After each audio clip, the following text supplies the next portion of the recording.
Let's get more now on the coronavirus situation. ABC analyst Casey Briggs joins us now.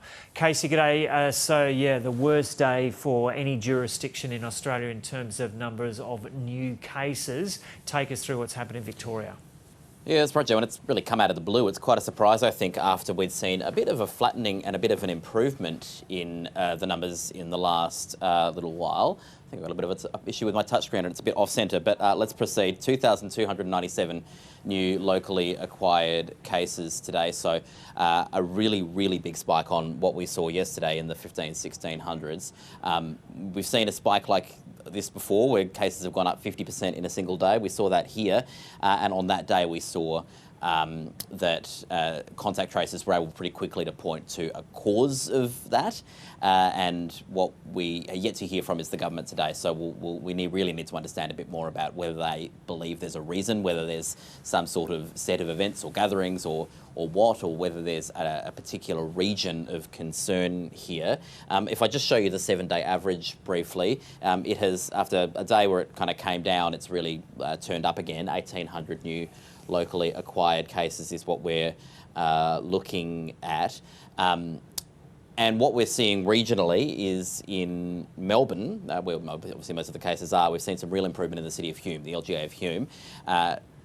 This does not include today's numbers, by the way, and what we've been watching is as the situation sort of flattens out and starts to improve in some of these hotspot areas like Hume predominantly, but also Brimbank and Darebin and some others, we're seeing cases increasing in other parts of Melbourne, across the whole city, but of note in the eastern and southeastern suburbs as well. And the city of Casey, LGA, obviously has been a real big concern in the last week or so. So the question I think will be is, are we seeing continued worsening in those areas while we see improvement in Hume?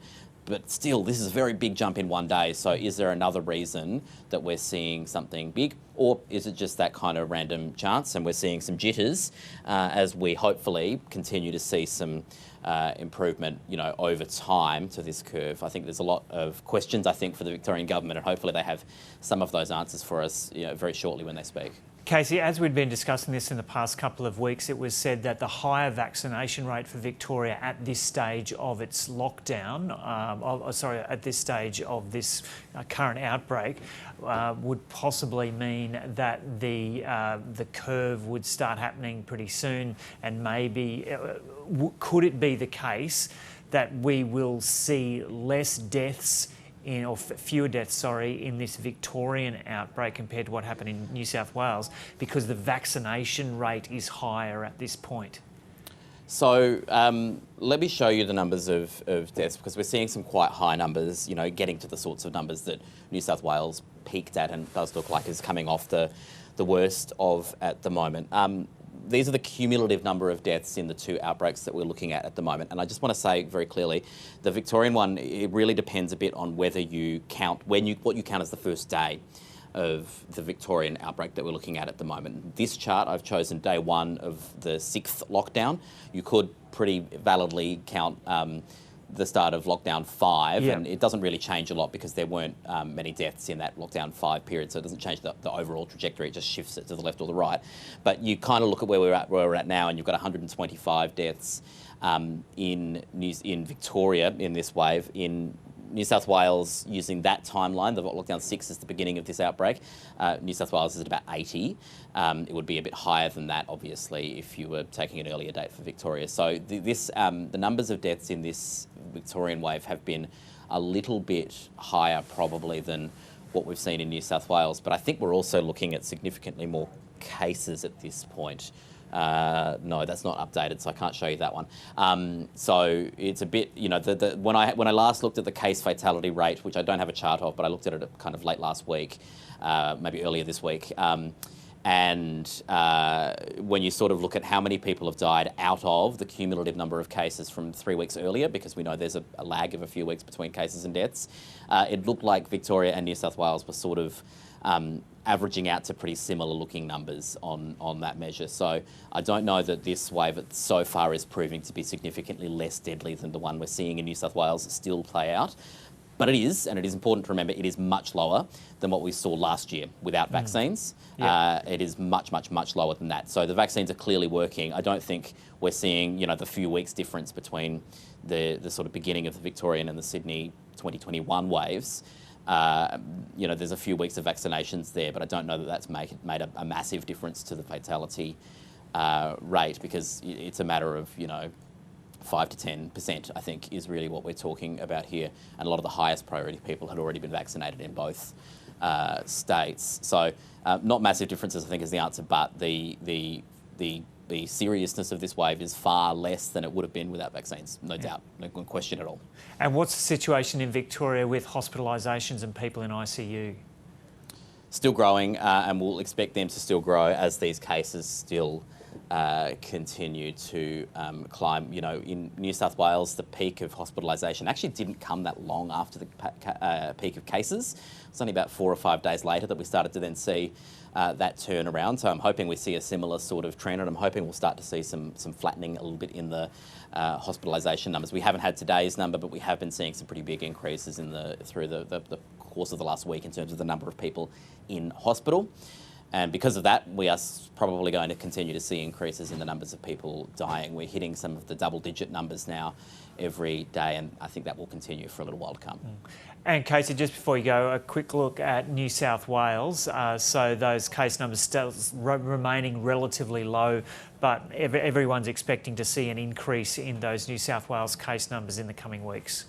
Yeah, so the big question is just when. We'll start watching from kind of the next couple of days onward to see if there's been an immediate impact from sort of the step change of restrictions changing, or if we need to see wait a bit longer, or if we hopefully do need to wait a bit longer, because hopefully we won't see these turn up so quickly. But 406 cases today, the 7-day average continues to fall, so we're down now to 487 on that measure, and the numbers of, obviously more people have died today, 6 more people, taking us to 454 deaths, but you can see really a beginning of a downward slope on that, so that's at least a silver lining, a positive out of that, and the numbers of people in hospital continuing to drop as we continue to watch to see if there will be an increase. And it might actually be a bit difficult when we see that increase to pinpoint exactly where or what has caused it, or what level of restrictions has caused it, because restrictions eased on Monday at 70%. New South Wales is currently at, if I look at the vaccine totals, 76.6%, and if it continues the pace of second doses that it's done for the last few days, it will be at 80% before Monday. And so the rules will, there's a very good chance the rules will ease on Monday, the 18th of October, just 1 week after the rules ease for 70%, which is going to make kind of divining any particular impact of any particular measures very difficult to do because they're just happening so close together. But that is the speed at which these second doses are going at the moment, more than 1 percentage point a day. And when first doses were in the 70s, they were going much slower than that. So that's why we've been saying for quite a while, we think it'll probably be the 25th of October that the rules ease. Just this week, we've seen second doses really pick up the pace. And so now on track really for the 18th. So potentially we're looking at, regional travel being allowed across New South Wales, potentially from Monday. And Casey, just while you've got that graph up, that extraordinary rate in the ACT, can you just point out, is that the 16 plus population?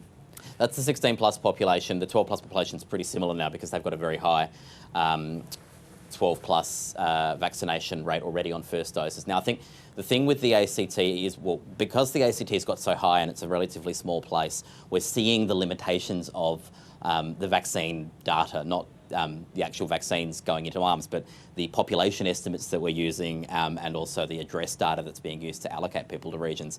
I think there's a pretty good chance the ACT will exceed 100%. Because for a couple of reasons. One is that the population data is getting on, it uses a baseline of the 2016 census that's adjusted each year, and we're getting to the end of that kind of period, so it's at its ropiest. We also have in the ACT, the 20 to 24-year-old age group has a significantly lower vaccination rate than every other age group, and I don't think it's because people in their early 20s are lazy. I think it's because there are a lot of people who the government, who the ABS estimates are in the ACT, who actually aren't. They're like uni students and international students who, because of the pandemic, are not living in the ACT at the moment. And the other issue is probably that people don't update their Medicare addresses. So there's a lot. What we're learning about is a lot of the kind of flaws in the way we're measuring these vaccine numbers. This is probably going to get over the 100%. We've already got several age groups in the ACT where they do have more than 100% first dose vaccination rates, and it may also be an issue with the NT in the other direction. We may be underestimating the doses in the NT because of some of the flaws with the way that populations and Medicare data is measured. But it kind of gives you a clear idea. I think it's when you're comparing these things, sometimes we need to be a bit careful about, you know, obsessing over small differences in things, because sometimes it's just a statistical random noise. Yeah, I just had a few people at Twitter at me over the ACT figure, so I'm glad that you're confirmed that that's a 16+ population. Yeah. So we will continue. There's a lot of people asking why we don't move to 12+ or 0+, which are perfectly good and valid measures, and we do look at them. The reason this particular chart says 16+ is really because the Doherty Institute modelling was calibrated at 16+, and so if you're wanting to look at the effect that these vaccine numbers have on the actual Doherty model and what we might expect the outcomes to be, well, you need to be looking at the 16+, and also the national targets are at the 16+ population, and they were set at 80% of the 16+ population for a reason, knowing that that would not include anyone between 0 and 15, and they're factored into that model that none of them in that age group are vaccinated. And in reality, we actually have quite a few, because we've got a lot of the 12 to 15-year-old age group who have had jabs. Good stuff. Okay, thanks, Casey. Casey Briggs there.